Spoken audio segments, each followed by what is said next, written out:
Jackie, look up. We're live. Jackie, look up. Oh, right.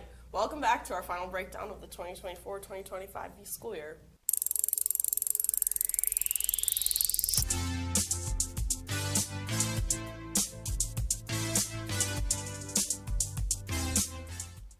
Finals are here. We hope you all studied. But in case you forgot to fuel up with some last-minute cramming, don't stall now. Kaila Bohm tunes us up and tunes us into a story about Carson Arastigi's hobby. In Junior Carson Arastigi's garage, a 1989 Nissan is waiting for its second life. This is a 1989 Nissan 240SX. I saw it on Facebook Marketplace one night and, shoot a low ball. So I offered the dude half the price he was asking, and he said, come pick it up this Saturday. So I said, okay, and that's the story. Carson's new project captivated his friends, including junior David Dirksen. I actually helped him push it into the garage when it wasn't starting or turning over, so that was an experience. I had no compression on the engine, and that was after I got all the electrical issues figured out to get it to crank over in the first place. Then, just as Carson was recovering from those initial problems, a sudden explosion caused fuel to spew across the floor and all over the battery, sparking a fire. I blew up a fuel line and sprayed gasoline all over this garage. My parents weren't too happy with me. Despite his setbacks, Carson is ambitious about the car's future. He'll feel great. He'll be very proud of himself, but then he'll be able to go and drift it and have a good time. So I think a lot of us will benefit from it. For the breakdown, this is Kaila Bohm.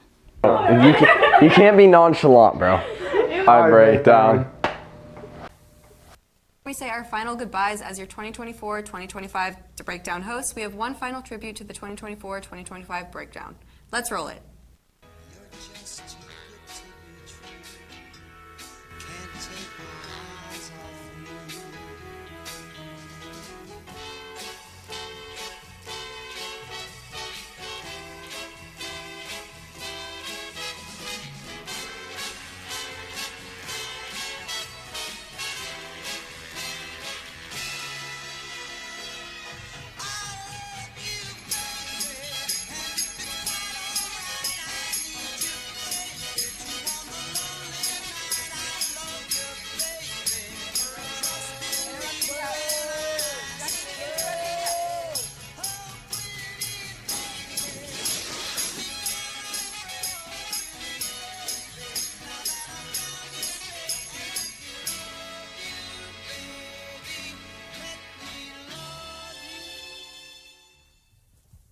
But we're still breaking it down. We're so excited to be your host for the 2025-26 school year. Man, I am getting hungry. Did you know the Academic Center has a large assortment of non-perishable goods? No, I didn't. Luke Hanstead reports on the story. Many years ago, STAKE, the Short-Term Emergency Aid Committee, partnered with DHS and the Academic Center to help bring stability to students. Academic Center Supervisor Kimberly Arianna works with STAKE to bring food out to students every week. We really wanted to just provide more food access for students. We just understand that, we don't want students to be hungry, right? We want to have them focus on their education, on what they're working on.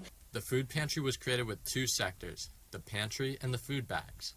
The pantry is a small area in the Academic Center with small snacks that students can take at any time. All of these are donated by STAKE each week.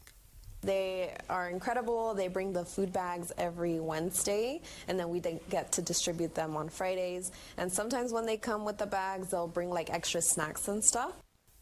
One student who this helps is Yoslin Damian. I've been using it since the start of the year when I figured it out, I think last year.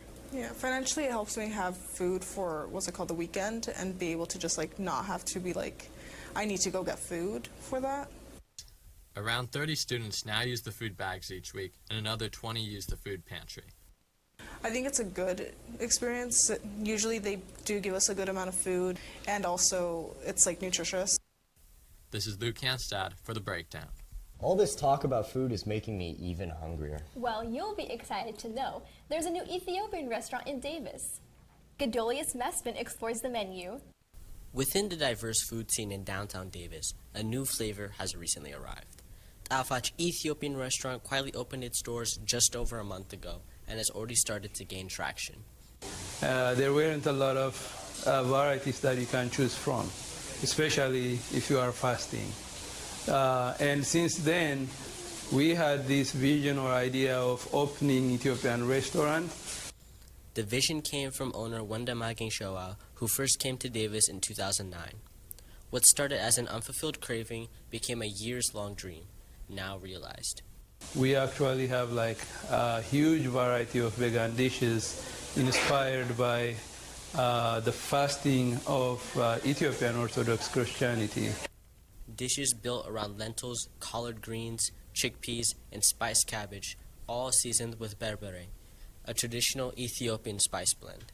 Everyone seems so blown away at how the food tastes. They're like really in heaven and all, oh my goodness, and that's a good feeling.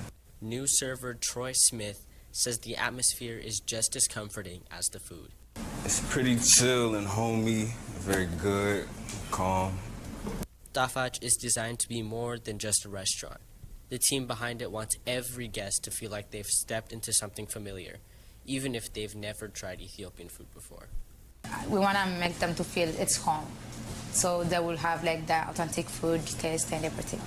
Mignot, who helps in both the kitchen and on the floor, says it's the welcoming spirit, not just the flavors, that brings people back. But the one thing I never forget is there was like a group of people who came for dinner, and they were so mad because the service was slow. And after they taste the food, they say the wait was there. And they give us like $60 tip. This is Gondolas Mesfin for The Brakedown. I can't believe this is the last StudGov segment of the year. Mila, I bet you the acrobatics are going to be next level. Oh, that's so StudGov of them. Take it away one last time. What's up, DHS? My name's LJ. My name's Katie. I'm Griffin, and we're back with the segment announcements. So first up, seniors at 8:30 a.m. in the morning on Friday the 13th. That's going to be graduation rehearsal. Flip-flops are required. If you're not wearing flip-flops, you're not graduating, so make sure to wear those. And then graduation itself is going to be at 7 p.m. in the DHS Stadium, and that's going to be basically all night until 9:30 p.m., which is going to be grad night at Emerson Middle School. So make sure to go to that. It's going to be super duper fun. If you didn't get a ticket, sadly, there's no more chances, but it's okay. But that's all we have for you guys today. And then, unfortunately, this is our last StudGov announcements of the year. It's kind of sad, but it's okay. We'll get new people next year, and they won't be as cool as us, but that's all right. We love you, DHS. StudGov out! It was so much fun seeing seniors get recognized at Senior Awards Night. In case you missed it, Lewis Williams has more. Last Tuesday, June 3rd, the annual Senior Awards Night took place in the Brunel Theater at 6 p.m.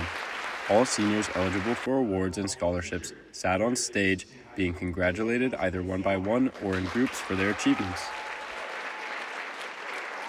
Dozens of awards and scholarships were distributed to their deserving seniors.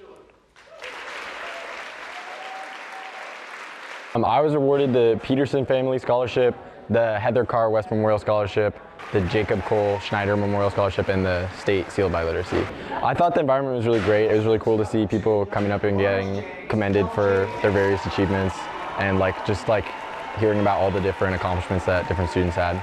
Yeah, it feels good to get some attention for stuff you accomplished, I guess. Awards ranged from school sports to organizations outside of DHS. Some achievements small, some large, but all equally important to their winners.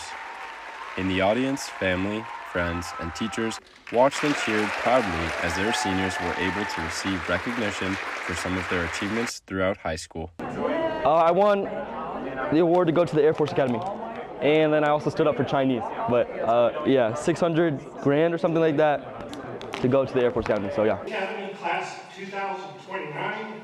Congratulations, gentlemen. Welcome to the Long Blue Line. For The Brakedown, this is Lewis Williams. Before we go, we want to express our gratitude to the Brakedown studio team that stuck with us all year. I've enjoyed seeing all the changes in both our studio and our community, and I can't wait to see what next year brings you guys. Most of all, we would like to thank you guys. Thanks for watching this year. That's a wrap on The Brakedown.